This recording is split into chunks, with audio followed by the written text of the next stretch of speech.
दोषी मराठ्यांचं कल्याण न होऊ द्यायला ही दोषी पूर्ण फडणवीस साहेब असणार आहे असा मराठा समाज आता ठरवणार आहे. कारण संधी दिलेली असताना मराठ्यांच्या पोराचं चांगलं होऊ नये, मराठ्यांविषयी दोष आहे. अन्याय करणारा या राज्यात कोण व्यक्ती तर फक्त फडणवीस. गरिबांवर मराठ्यांवर अन्याय करणारा फडणवीसच आहे.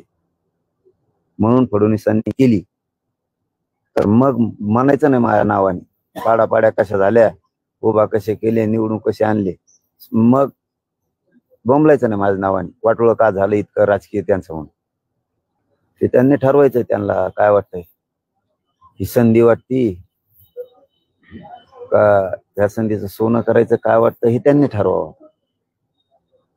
का अर्थ त्यांनी काढावा. तर मला माहित नाही का अर्थ. आम्ही प्लेन आहेत, एकदम प्लेन.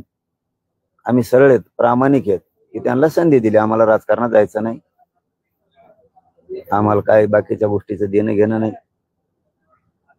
त्यामुळे आमच्या मागणीची सगळ्या अंमलबजावणी करा एवढंच आमचं म्हणणं आहे. आता मला राजकीय वाटावर फडणवीस साहेबांनी जाऊ देऊ नये.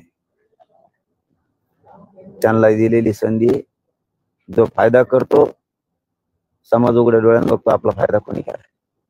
त्यांनी त्यांचं आता ठरवायचं काय करायचं. करून माझ्या नावाने 2024 ला बॉम्बलायचं नाही. हे काय झालं काय सांग. आता किती दिवस प्रक्रिया सांगा तर नुसती प्रक्रिया सांगा तर किती दिवस. त्याला काही लिमिट असते का नसते. इतके मूर्ख समजतात का तुम्ही महाराष्ट्रातल्या लोकांना. मराठ्याला इतकं मूर्ख समजता का सरकार झालात म्हणून. प्रक्रिया सुरू आहे, 7-7 महिने प्रक्रिया असते का. अहो मूर्खात काय समजायला लागले दुसऱ्याला.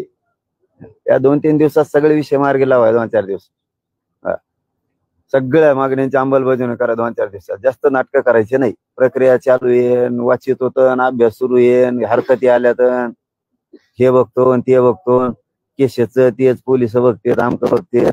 नाटकच नाही करायचे. काम 2-4 दिवसाच्या सगळा थोडा पाड्याचा अंमलबजावणी तिचं फडणवीसांनी सोनं करायचं.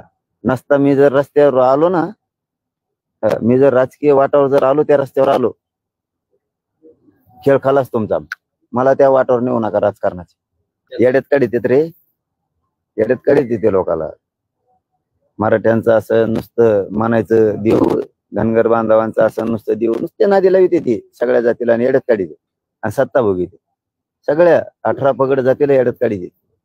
त्यांनी काही मागण्या केल्या, मुसलमानांनी काही मागण्या केल्या, दलितांनी काही केल्या की येड्यात काढणार. हो हो म्हणणार उद्या परदिशी. ते येड्यात काढतात.